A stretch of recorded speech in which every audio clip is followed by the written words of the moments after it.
a budding motivational speaker who will surely bring laurels to our institute in future. काम करो ऐसा कि पहचान बन जाए।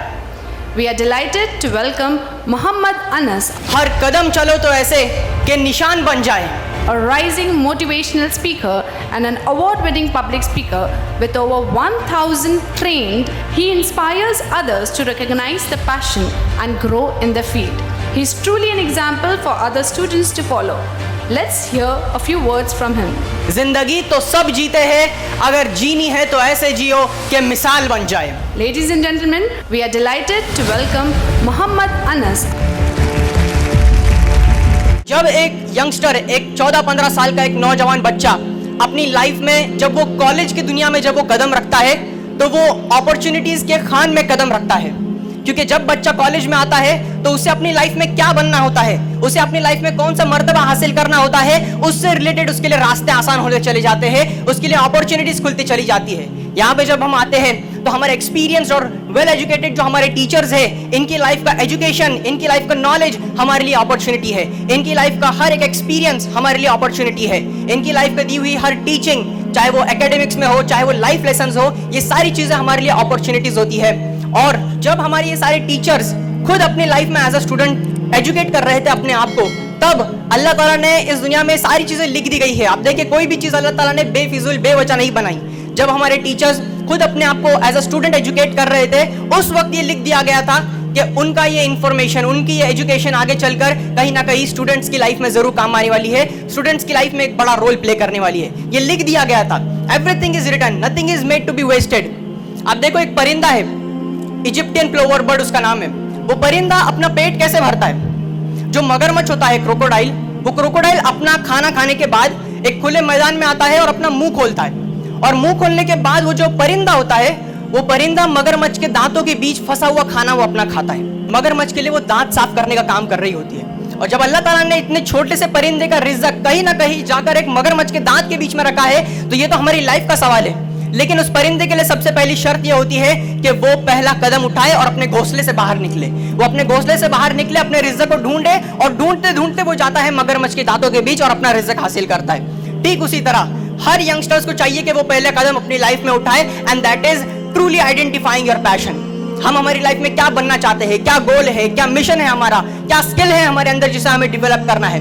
पैशन को आइडेंटिफाई करना बहुत इंपॉर्टेंट है, क्योंकि if you don't do the things which you love, then unfortunately definitely you must have to do the things which you don't love. आपके पास सिर्फ दो चॉइसेस होते हैं यंग एज में, या तो जो कर रहे हो उसे पसंद करो, या जो पसंद है वो करो, बस। और मेरे नजदीक पैशन को प्रोफेशन में बदलना बहुत इंपॉर्टेंट है। Converting your passion into profession is very much important, because each one of us has been blessed with a unique skill and unique talent. हर एक के पास एक स्किल है। अल्लाह ताला ने किसी को भी बिना स्किल के, बिना हुनर के इस दुनिया में नहीं भेजा है। हर एक के पास एक मकसद है, हर एक के पास एक मिशन है जिसे आइडेंटिफाई करना है, और जितना जल्दी आइडेंटिफाई कर सके उतना उसके लिए अच्छा है, ताकि वो अपनी स्किल के पीछे काम कर सके। और जब इंसान को अपनी स्किल के बारे में पता चल जाता है तो उसकी मेहनत उसके पीछे काम आती है कि बंदा स्किल के पीछे कितनी मेहनत करता है, स्किल के पीछे अपनी लाइफ को कंट्रीब्यूट करने के लिए कितना तैयार है। क्योंकि Muhammad Ali, the great and legendary boxing player, वो कहता है कि skill is not important, will is important. Skill is not important, will is important. अब मैं आप लोगों के सामने स्किल के बारे में इतनी बातें कर रहा हूं, और पूछने वाले ने भी मोहम्मद अली से पूछा कि भाई स्किल इंपॉर्टेंट क्यों नहीं है? पूरी दुनिया स्किल के पीछे लगी हुई है, सारे इंसान स्किल के पीछे भाग रहे हैं, तो स्किल इंपॉर्टेंट क्यों नहीं है? मोहम्मद अली का जवाब सुनिए। स्किल इज नॉट इंपॉर्टेंट, क्योंकि अगर मैं रिंग में खेलते वक्त अगर सामने वाला अपोनेंट प्लेयर मुझे फाइट मार के गिरा देता है तो वहां मैं अपनी स्किल की वजह से गिरा। लेकिन अगर मुझे अपनी लाइफ में दोबारा उठकर उस अपोनेंट से लड़ना है तो वहां पे मेरा विल काम आएगा, मेरा स्किल काम नहीं आएगा। That's why if you have the skill then you must have the will power. क्योंकि एक यंग इंसान, एक यंग बच्चा अपनी लाइफ में जब अपने स्किल को, अपने हुनर को पहचान लेता है और उसके पीछे मेहनत करता है, तो अपॉर्चुनिटीज खुद चलकर उसके पास आती है। आप मुझे बताइए, अभी फिल वक्त मैं इसी कॉलेज में 11th स्टैंडर्ड गोइंग स्टूडेंट हूं, अभी तक मेरे पास फिल वक्त 12th की भी मार्कशीट नहीं है, मैंने अभी तक कोई डिग्री भी बड़ी हासिल नहीं की है, लेकिन फिर भी मैं यहाँ पे खड़े होकर आप लोगों के सामने अपनी कुछ बात रख पा रहा हूँ, just because of my skill, मेरी पब्लिक स्पीकिंग स्किल, जिसके पीछे मैंने पहले से 4-5 सालों पहले मेहनत करना शुरू किया। एंड दैट्स व्हाई उसकी वजह से कई अपॉर्चुनिटीज मेरे सामने ऐसी खुले जहां पे मैं अपने से उम्र दराज लोगों को ट्रेन कर सकूं। पब्लिक स्पीकिंग, कॉन्फिडेंस बिल्डिंग, जितने भी प्रोफेशनल्स है, चाहे वो एज में हो, चाहे वो प्रोफेशनल्स में हो, मुझे उन्हें ट्रेन करने का मौका मिला, ये अपॉर्चुनिटी मुझे मिली just because of following my skill. हर बंदे में स्किल होती है, अगर पहचान लिया तो 4 चांद लग जाते हैं उसकी लाइफ में। हर एक बंदे के पास एक यंग ब्रेन है, ये उनकी सबसे बड़ी पावरफुल चीज है, क्योंकि मैक्सिमम लोग इस दुनिया में ऐसे हैं जिनकी आधी जिंदगी गुजर जाती है, उनकी पूरी जिंदगी निकल जाती है, बाल सफेद होने पे चले आते हैं और फिर उन्हें पता चलता है कि मैं अपनी लाइफ में जो कुछ कर रहा था इसमें मेरा इंटरेस्ट था ही नहीं, ये मेरा पैशन था ही नहीं। फिर उनकी लाइफ में रिग्रेट करने के अलावा, पछताने के अलावा कोई ऑप्शन नहीं बचता। लेकिन जितने भी यंगस्टर्स हैं, जितने भी मेरे हम उम्र है, हम सबके पास एक अपॉर्चुनिटी है कि हम हमारे स्किल को आइडेंटिफाई करके उसके पीछे काम करें, क्योंकि अभी ही वक्त है, अभी ही मौका है।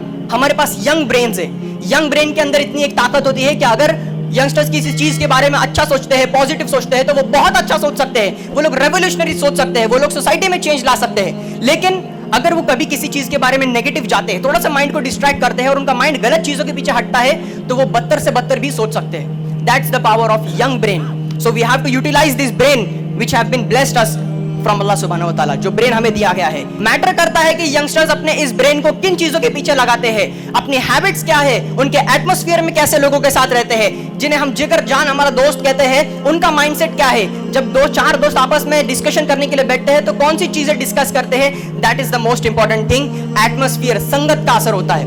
आप देखो, आप किसी कोयले की खान में जाओ, वहां पर किसी भी एक चीज को आप टच मत करो, सिर्फ 5 से 10 मिनट आप उस कोयले की खान में जाओ, किसी भी चीज को टच मत करो। जब आप बाहर आओगे तो आपके बदन या फिर आपके कपड़े पर कहीं ना कहीं काला दाग लगा हुआ नजर आएगा। उसी जगह अगर आप किसी इत्र की दुकान में जाते हो, किसी परफ्यूम शॉप में जाते हो, वहां पे भी आप 5 से 10 मिनट गुजारो, किसी भी चीज को टच मत करो, और जब आप बाहर आओगे तो आप में खुशबू महकेगी इत्र की। That is the power of संगत। संगत का असर होता है ये, कि हम किस एटमॉस्फेयर में रहते हैं। अब देखो तो यंगस्टर्स का ज्यादातर ध्यान, ज्यादातर दिमाग देखी दिखाई चीजों के पीछे जाता है, मटेरियलिस्टिक चीजों के पीछे जाते हैं। मेरा वो फलाना दोस्त, उसके पास बाइक है, मुझे भी बाइक चाहिए। मेरे उस दोस्त के पास आईफोन है, मेरे अंदर क्या कमी है, मेरे हाथ में भी आईफोन अच्छा लगता है, मुझे भी चाहिए। मेरा दोस्त महंगे कपड़े पहनता है, महंगे शूज पहनता है, तो मुझे भी चाहिए। मटेरियल्स चीजों के पीछे भागते हैं। लेकिन अगर हम हमारे माइंड को थोड़ा सा स्विच करें और देखें, मटेरियल्स चीजों के बजाय अगर हम सामने वाले इंसान का कैरेक्टर पढ़ने लग जाए कि सामने वाले मेरे दोस्त के अंदर कितना गजब का इल्म है, कितना गजब का नॉलेज है, काश मेरे पास भी वैसा नॉलेज हो, मैं भी अपने आप को एजुकेट करूंगा। मेरा वो फलाना दोस्त रोजाना 5 वक्त की नमाज पढ़ते हुए मुझे नजर आता है मस्जिद में, मैं भी अपने आप को 5 वक्त नमाजी बंदा बनाने की कोशिश करूंगा।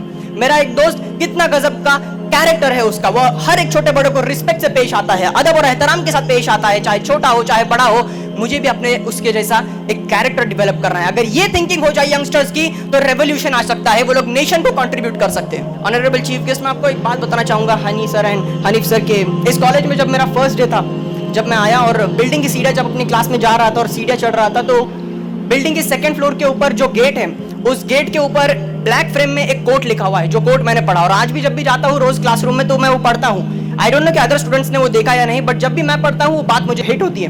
वहाँ लिखा है, the cardinal principle of life to love people and use things, not use people and love things. चीजें जो दी गई होती है वो इस्तेमाल करने के लिए दी गई होती है। हमें इंसान को पढ़ना है, ना कि उसके पहनावे को, ना कि उसके आउटफिट को हमें देखना है, उसके इंटरनल कैरेक्टर क्या है उसे हमें पढ़ना है। लेकिन चॉइसेस बदल चुके हैं ना, वैल्यूज रिप्लेस हो चुके हैं, कि हमें सही और गलत के बीच में छोटा सा फर्क नहीं समझ में आ रहा। हम टेम्परेरी हैप्पीनेस के पीछे जाते हैं। मैं पूछता हूँ कहीं हमारे हम उम्र से जो मेरे कोईवल्स है, जो मेरे स्टूडेंट साथ में पढ़ते हैं, मैं पूछता हूँ तो उनका स्क्रीन टाइम मोबाइल में 15-15, 16-16 घंटे उनका मोबाइल में स्क्रीन टाइम होता है। मोबाइल अच्छी चीज है, मोबाइल इंसान की जरूरत के लिए ही बनाई गई है, इंसान के इस्तेमाल के लिए बनाई गई है। मोबाइल के खिलाफ नहीं बात कर रहा हूं मैं, लेकिन अगर आप अपने मोबाइल को किस तरह से इस्तेमाल करते हैं, that is the main thing. अगर आप अपने मोबाइल में 20 घंटे देते हैं और वो 20 घंटे में आप कुछ ऐसी चीज सीखते हैं जिससे आपको फायदा पहुंच रहा है, जिससे आपकी स्किल डेवलप हो रही है, जिससे आपको कुछ सीखने मिल रहा है, तो वो चीज जरूर आपको कहीं ना कहीं अपनी लाइफ में रिटर्न ला कर देगी। और यहाँ पे आपने टाइम स्पेंड किया है 20 घंटे, टाइम स्पेंड करने में और टाइम वेस्ट करने में जमीन आसमान का फर्क है। लेकिन अगर आप वही 15-20 घंटे टाइम वेस्ट करते हैं मोबाइल में टेम्परेरी हैप्पीनेस के पीछे, कि चलो थोड़ा सा टाइम मिल गया मोबाइल देख लेते हैं, तो वो टाइम कभी भी दोबारा लौट कर नहीं आएगा। आपको फिर से रिग्रेट होगा अपनी लाइफ में कि काश उस वक्त कुछ कर लिया होता तो आज मुझे तड़पना नहीं पड़ता। क्योंकि ये मोबाइल सिर्फ एक बंदे का फ्यूचर ही नहीं, बल्कि पर्सनल रिलेशंस को भी हार्मफुल है। पर्सनल रिलेशंस, आप देखो एक घर है, जिस घर में एक फैमिली रहती है, पहले हंस खेलते थे, खुशी से रहते थे, लेकिन अभी न पेरेंट्स बच्चों को सफिशिएंट टाइम दे पा रहे हैं, न बच्चे अपने माँ बाप से कुछ खुलकर बात कर पाते हैं, कुछ चीजें शेयर नहीं कर पाते। क्यों?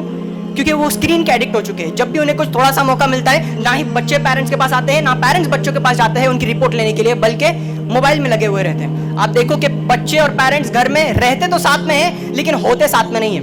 उसी मोबाइल का अगर इस्तेमाल करें यंगस्टर्स तो इस दुनिया में रेवोल्यूशन लेकर आ सकते हैं, अपने माँ बाप का नाम रोशन कर सकते हैं, अपने इंस्टीट्यूट का नाम रोशन कर सकते हैं, अपने खुद का नाम रोशन कर सकते हैं।